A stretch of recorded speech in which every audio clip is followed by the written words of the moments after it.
वनमंत्री गणेश नाईक आणि उपमुख्यमंत्री एकनाथ शिंदे यांच्यातील राजकीय संघर्ष संपूर्ण महाराष्ट्रासमोर आहे।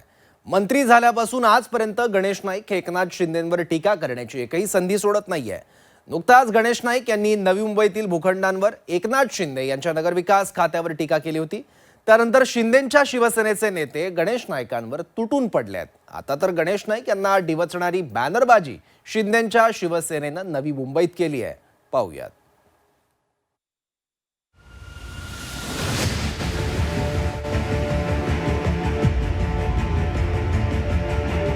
मला या गोष्टीची लाज वाटते की ज्या मंत्रिमंडळामध्ये मी आहे त्या मंत्रिमंडळामधल्या नगरविकास खात्याच्या लोकांनी अशा प्रकारचा कर्मदरिद्रीपणा केला।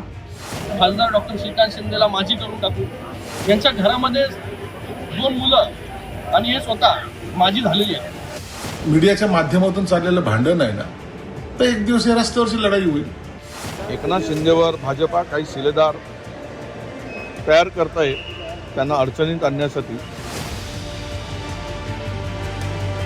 गणेश नाईक आणि एकनाथ शिंदेमधला वादाचा भडका पुन्हा एकदा उडाला। गणेश नाईकांनी एकनाथ शिंदेंच्या खात्यावर आरोप केल्यानंतर शिवसेनेचे नेतेही चांगलेच आक्रमक झाले। नवी मुंबईत शिवसेना शिंदे गटाकडून वनमंत्री गणेश नाईक यांना डिवचणारी बॅनरबाजी करण्यात आली। स्मृतिभ्रंश झालेल्या स्वयंघोषित शिल्पकाराचा मोफत उपचार करून मिळेल अशा आशयाचे बॅनर नवी मुंबईत लावण्यात आले। गणेश नाईकांकडून खासदार श्रीकांत शिंदे यांना कायमचा माजी खासदार करेन अशा प्रकारचं आव्हान देण्यात आलं होतं। यावर खासदार श्रीकांत शिंदे यांनी नाईकांना स्मृतिभ्रंश झाल्याची टीका केली होती आणि त्यावरून ही बॅनरबाजी करण्यात आली। काल ते म्हणताना बोललेत की अतिशय खालच्या पातळीला जाऊन बोललेत की यांनी भूखंड लाटले, अशा असंख्य आरोप केलेत।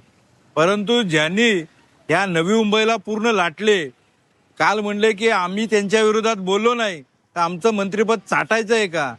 पण त्यांनी नवी मुंबईला कशी चाटून पुसून खाल्ले याचं उदाहरण दाखवण्याची आजपासून नवी मुंबईचे शिल्पकारांचे शिल्प अशा पद्धतीचे एपिसोड आता रेग्युलर चालू राहणार आहेत। दुसरीकडे शिंदेंना थेट अंगावर घेणाऱ्या गणेश नाईकांना शिंगावर घेण्याची भाषा आता शिवसेनेकडून सुरू झाली।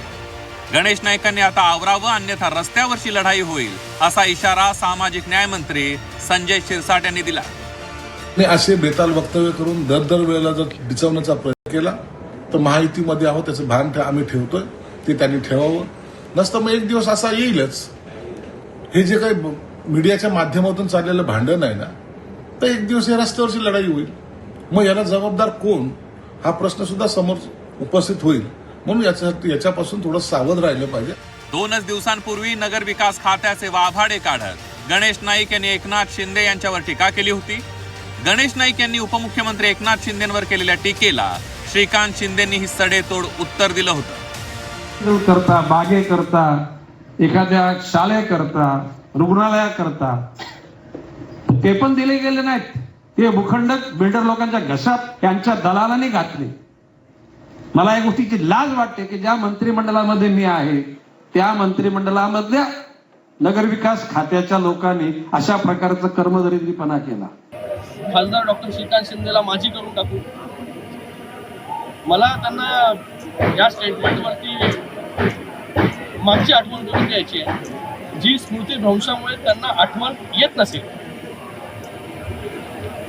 यांच्या घरामध्ये 2 मुलं आणि हे स्वतः माजी झालेली आहे। लोकांनी माजी देत केलेलं आहे। एकनाथ शिंदे आणि गणेश नाईकांमध्ये नुरा कुस्ती सुरू आहे, त्यात फार वास्तविकता आहे असं समजण्याची गरज नसल्याचं म्हणत काँग्रेस नेते विजय वडेट्टीवार यांनी शिंदे आणि नाईक यांच्यावर निशाणा साधला। ती सगळी नुरा कुस्ती आहे, त्यामध्ये फार काही वास्तविकता आहे, सत्य आहे असं समजण्याचं काही कारण नाही।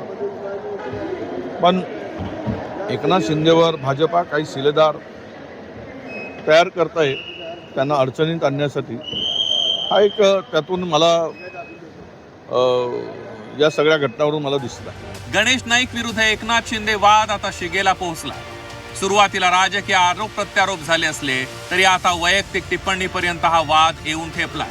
त्यातच आता शिंदेंच्या शिवसेनेने नवी मुंबईत गणेश नाईकांविरोधात बॅनरबाजी केल्यानं हे प्रकरण पुन्हा एकदा तापल्याचं पाहायला मिळतंय।